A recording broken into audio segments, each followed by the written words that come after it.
नेपाल विद्युत प्राधिकरणमा कुलमान घिसिङलाई ल्याउने तयारी, म्याच सकिएका वस्तुमा नयाँ लेबल राखी बेच्ने पक्राउ, एमसिसी सम्झौताको माग गर्दै देशभक्त जनगणतान्त्रिक मोर्चाको विरोध प्रदर्शन, देशभर थपिए 3300 कोरोना संक्रमित, थप 24 जनाको मृत्यु। काठमाडौँ उपत्यकामा जारी निषेधाज्ञा एक साता लम्बियो, अनुगमनलाई कडा बनाइने, विद्यार्थीलाई नेपाल सहित 26 देशबाट कोरिया नजान शिक्षा मन्त्रालयको सुझाव, नेप्से परिसूचक हालसम्मकै उच्च बिन्दुमा।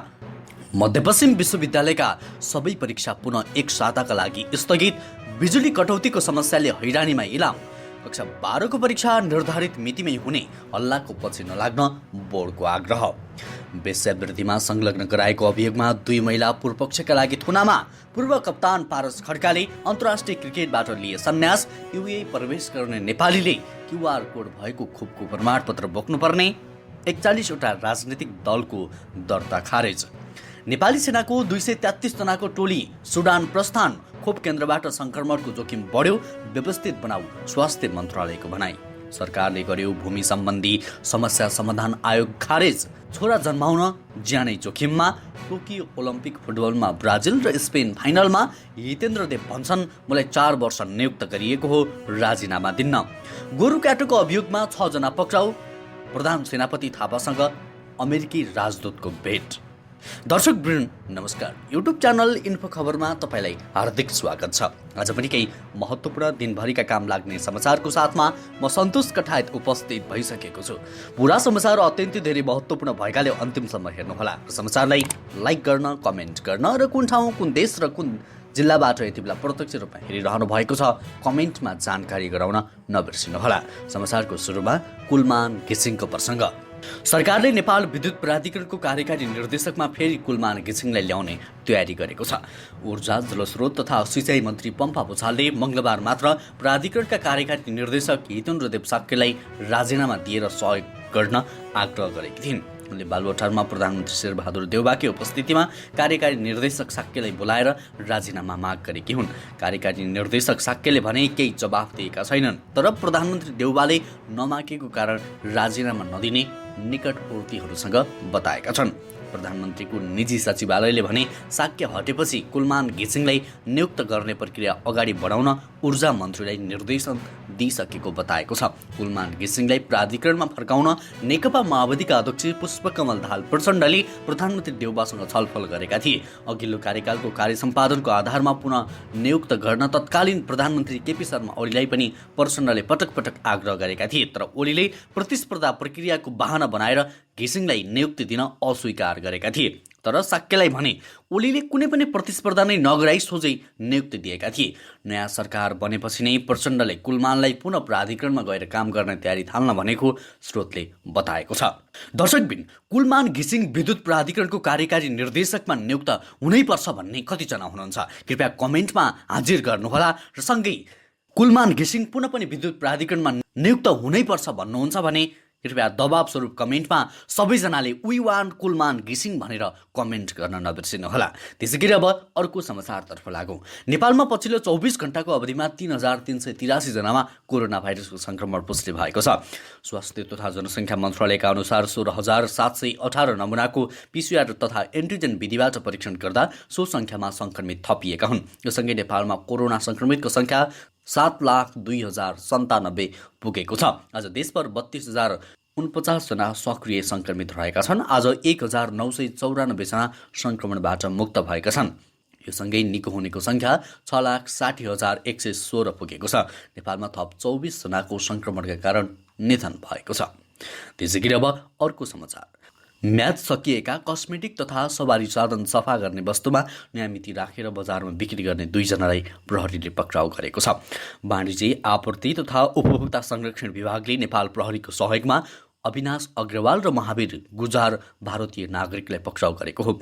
2 जनाले म्याद सकिएका वस्तुमा नयाँ मिति राखेर बिक्री गर्दै आएको गुनासोको आधारमा विभागको प्रहरीको समन्वयमा आइतबार काठमाडौँ जिल्ला नागार्जुन नगरपालिका 15 सानो भर्याङ स्थित रहेको समिट कमर्सियल प्रणालीमा छापा मारेको थियो। कम्पनीले उत्पादन गर्ने म्याद समाप्त भएका कस्मेटिक तथा सवारी साधन सफा गर्ने प्रयोग हुने वस्तुहरूमा नयाँ लेबल लगाई बिक्री गरेको पाइएपछि गोदाममा सिलबन्दी गरिएको विभागका प्रवक्ता शिवराज सेढाईले जानकारी दिनुभयो। गोदाममा छापा मारेर सञ्चालकलाई नियन्त्रणमा लिएपछि थप अनुसन्धानको काम सुरु भएको छ। त्यसैगरी अब अर्को महत्त्वपूर्ण समाचार, काठमाडौँ उपत्यकामा थप 7 दिन निषेधाज्ञा लम्ब्याइएको छ। काठमाडौँका 3 प्रमुखको मङ्गलबार बसेको बैठकले थप 7 दिन निषेधाज्ञा लम्ब्याउने निर्णय गरेको हो। पछिल्लो समय जारी निषेधाज्ञा बुधबार सकिँदैछ।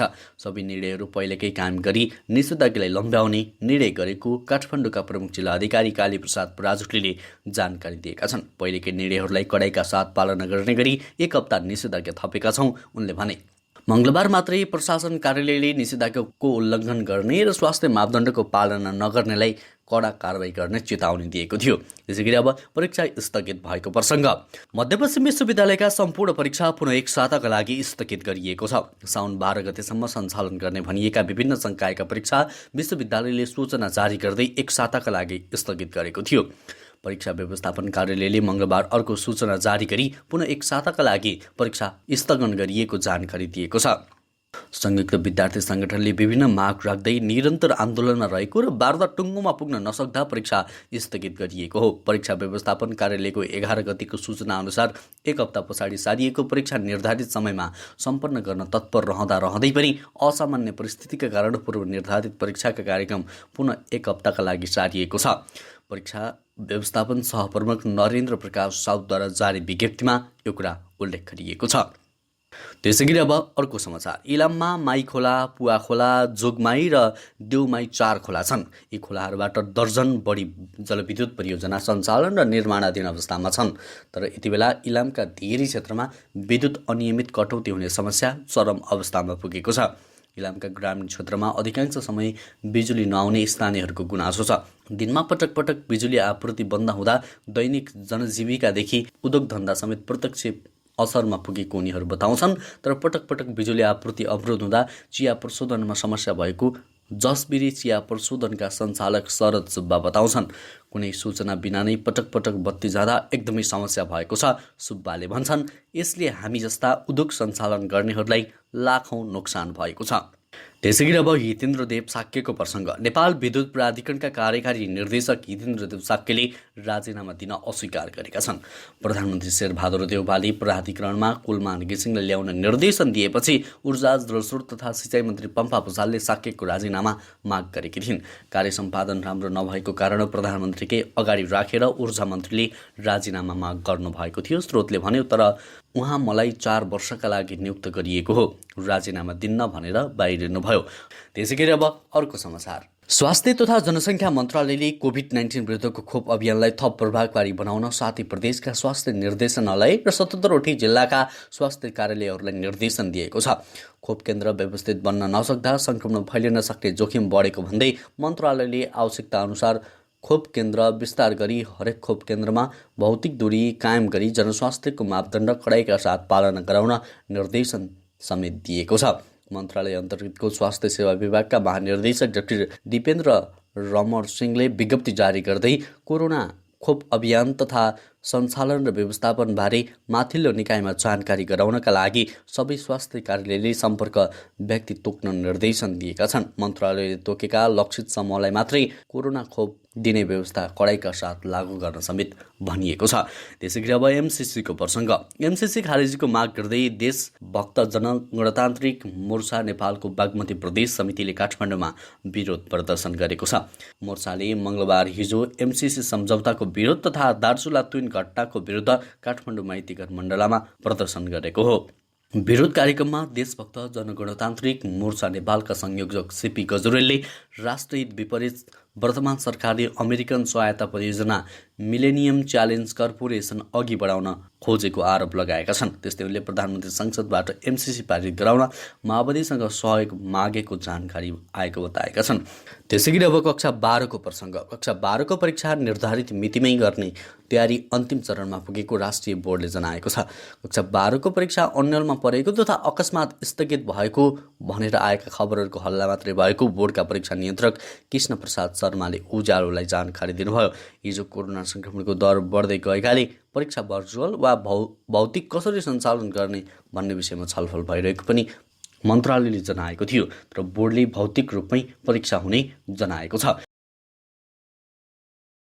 त्यसैगरी अब दक्षिण कोरियाको प्रसङ्ग, दक्षिण कोरियामा डेल्टा भेरिएन्टसहित कोभिड संक्रमण दर उच्च भएपछि त्यहाँ अध्ययन गर्न जाने नेपाली लगायत विदेशीलाई तत्काल कोरिया प्रवेश नगर्न सुझाव दिएको छ। पछिल्लो समय कोरियामा संक्रमण दर उच्च देखिएपछि त्यहाँको सरकारले उक्त सुझाव दिएको हो। दक्षिण कोरियामा आगामी सेप्टेम्बरदेखि कलेजहरूमा दोस्रो सेमेस्टर सुरु हुँदैछ। सुरु हुने दर भए पनि त्यहाँको शिक्षा मन्त्रालयले डेल्टा भेरिएन्टसहित कोभिड-19 संक्रमणको कम्तीमा 70% कोरियाली जनताले खोप नलगाएसम्म विदेशी विद्यार्थी हाललाई स्वीकार्य हुने छैन। त्यसैगरी अब अर्को समाचार। फ्ल्याट भाडामा लिएर वेश्यावृत्तिमा संलग्न गराएको अभियोगमा जिल्ला अदालत काठमाडौँले 2 महिलालाई पक्राउ गरेको छ। प्रहरीका अनुसार गोर्खाको बारपाक सुलीकोट गाउँपालिका 3 की प्रीति थापा मगर र थापाको गौरादह नगरपालिका 5 की ज्योति बौलाई काठमाडौँ जिल्ला अदालतले पूर्वपक्षका लागि थुनामा पठाउन आदेश दिएको हो। प्रहरीको मानव बेचबिखन अनुसन्धान ब्युरोका एसपी अनुराग कुमार द्विवेदीका अनुसार जिल्ला अदालतको आदेश लगत्तै उनीहरूलाई पूर्वपक्षका लागि केन्द्रीय कारागार जगन्नाथ देवलमा थुनामा पठाइएको छ। एसपी द्विवेदीका अनुसार वीरगञ्जबाट काठमाडौँमा आमाको उपचार गराउन आएकी किशोरी आमाको मृत्युको खबरपछि थापा मगर र पोमुले फकाएर धम्काएर वेश्यावृत्तिमा लगाएको अनुसन्धानबाट खोलेको छ। त्यसैगरी अब शेयर बजार सम्बन्धी जानकारी। शेयर कारोबार मापक नेप्से परिसूचक हालसम्मकै उच्च बिन्दुमा पुगेको छ। मंगलबार कारोबार सुरु भएसँगै नेप्से परिसूचक बढ्न थालेको हो। कारोबार सुरु भएको 9 मिनेटमा नै नेप्से परिसूचक बढेर 3100 बिन्दु नागेको थियो। यो नेपाली बजारको इतिहासमै उच्च अङ्क हो। तीव्र उताप चढावका बीच नेप्से परिसूचक 2 अधिकांश समूहगत सब इन्डेक्सहरू बढेर हरियो देखिएका छन्। कोरोना कारोबार बन्द हुँदासम्म नेप्से परिसूचक 26.02 अङ्कले बढेर 3111.09 मा पुगेको छ। त्यसैगरी अब अर्को समाचार। संयुक्त राष्ट्र संघको आह्वानमा शान्ति स्थापनार्थ 233 नेपाली सेनाको टोली मंगलबार दक्षिण सुडानतर्फ प्रस्थान गरेको छ। सुडानमा तैनात कालीध्वज गण 10औं डम्फालाई बदली गर्नका लागि प्रमुख सेनानी शिखर जबराको नेतृत्वमा नेपाली सेनाको टोली त्यसतर्फ प्रस्थान गरेको जङ्गी अड्डाले जनाएको छ। दक्षिण सुडानमा खचिएका नेपाली सैनिकको टोली नेपाल फर्कने तयारीमा छन्। बुधबार पहिलो फ्लाइट, भदौ 9 गते दोस्रो फ्लाइट र 30 गते अन्तिम फ्लाइटबाट टोली नेपाल आउनेछन्। त्यसैगरी अब अर्को समाचार। नेपाली क्रिकेट टोलीका पूर्व कप्तान पारस खड्काले अन्तर्राष्ट्रिय क्रिकेटमा सन्यासको घोषणा गरेका छन्। आज बिहान सामाजिक सञ्जाल फेसबुक मार्फत घटनाले सन्यासको घोषणा गरेका हुन्। 1.5 दशकदेखि राष्ट्रिय टोलीबाट खेलिरहेका पारसले 10 वर्षसम्म राष्ट्रिय टोलीको कप्तानी सम्हालेका थिए। त्यसैगरी नेपाली क्रिकेटका सर्वाधिक सफल खेलाडी मानिएका खड्काले राष्ट्रिय टोलीलाई पनि सफलता दिलाएका थिए। सन् 2004 मा अन्तर्राष्ट्रिय क्रिकेटबाट नेपालमा डेब्यु गरेका पारसले आफ्नै कप्तानीमा नेपाललाई अन्तर्राष्ट्रिय क्रिकेटमा विश्वकप खेल्नेदेखि ओडिआई मान्यता दिलाउन समेत भूमिका खेलेका छन्। नेपालका लागि झण्डै 17 वर्ष अगाडि क्रिकेट खेल उनलाई सफल अलराउन्डर भनिन्छ। त्यसैगरी सरकारले भूमि सम्बन्धी समस्या समाधान आयोग खारेज गरेको छ। मंगलबार बसेको मन्त्री परिषद बैठकले देवी प्रसाद ग्याउली नेतृत्वको भूमि सम्बन्धी समस्या समाधान गर्न आग्रह गरेको हो। सरकारका प्रवक्ता समेत रहेका मन्त्री ज्ञानेन्द्र बहादुर कार्कीले मन्त्री परिषद बैठकले पुनः भूमि सम्बन्धी समस्या समाधान आयोग विघटन गर्ने निर्णय भएको बताए। त्यसैगरी बैठकले एसियाली विकास बैंकबाट प्राप्त करिब 19 अर्ब 58 करोड सहुलियत ऋण लगेको स्वीकार गरेको छन्। त्यसैगरी टोकियो ओलम्पिकको 11 दिनसम्म चीनले पदक तालिकामा अग्रता कायम राखेको छ। आज पदक थप्दै 32 स्वर्णका साथ चीन पहिलो स्थानमा छ। अमेरिका 24 वर्णका साथ दोस्रो र जापान 19औं स्वर्णका साथ तेस्रो स्थानमा छन्। त्यसैगरी ओलम्पिक पुरुषमा ब्राजिल र स्पेन फाइनलमा पुगेका छन्। ब्राजिलले मेक्सिको र स्पेनले आयोजक जापानलाई प्रतिस्पर्धात्मक खेलमा पराजित गर्दै फाइनलको यात्रा तयार गरेको छ। त्यसैगरी अब अर्को समाचार। प्रधान सेनापति पूर्णचन्द्र थापासँग नेपालका लागि अमेरिकी राजदूत र्यान्डी बेरीले शिष्टाचार भेट गरेकी छन्। सैनिक मुख्यालय रही जङ्गी अड्डामा हिजो मंगलबार भएको भेटमा उहाँहरूबीच भेट भएको थियो। द्विपक्षीय तथा पारस्परिक सम्बन्धका विषयमा विचार विमर्श भएको सैनिक जनसम्पर्क तथा सूचना निर्देशनालयले जनाएको छ। दुई देशबीच सम्बन्धलाई सुमधुर एवं प्रगत तुल्याउन थप मद्दत पुग्ने विश्वास लिएको उनले बताएका छन्। त्यसैगरी युएई प्रवेश गर्ने नेपालीहरूले क्यूआर कोड भएको कोरोना विरुद्धको खोप लगाउन प्रमाणपत्र साथमा बोक्नुपर्ने युएई स्थित नेपाली दूतावासले एक विज्ञप्ति जारी गर्दै अब युएई आउने जाने नेपाली श्रमिकलाई क्यूआर कोड सहित कोरोना खोप प्रमाणीकरण गरेर मात्र आउन अनुरोध छ। दूतावासका अनुसार पछिल्लो समय गाडी लगायत धेरै देशहरूले यात्रुको खोप लगाएको प्रमाणपत्रमा क्यूआर कोड पनि मागिरहेकाले युएईले पनि चाँडै यस्तो नियम लगाउन सक्ने भन्दै क्यूआर कोड लिन आग्रह गरेको छ। हवस् त दर्शकवृन्द, अहिलेलाई केही महत्त्वपूर्ण समाचारको सिलसिला यति नै। हरेक दिन बिहानै ताजा अनि सत्य समाचारको लागि युट्युब च्यानल इन्फो खबरलाई अहिले नै सब्सक्राइब गर्नुहोला। हवस् त अहिलेलाई भने म लगायत हाम्रो सम्पूर्ण टिमलाई बिदा दिनुहोस्।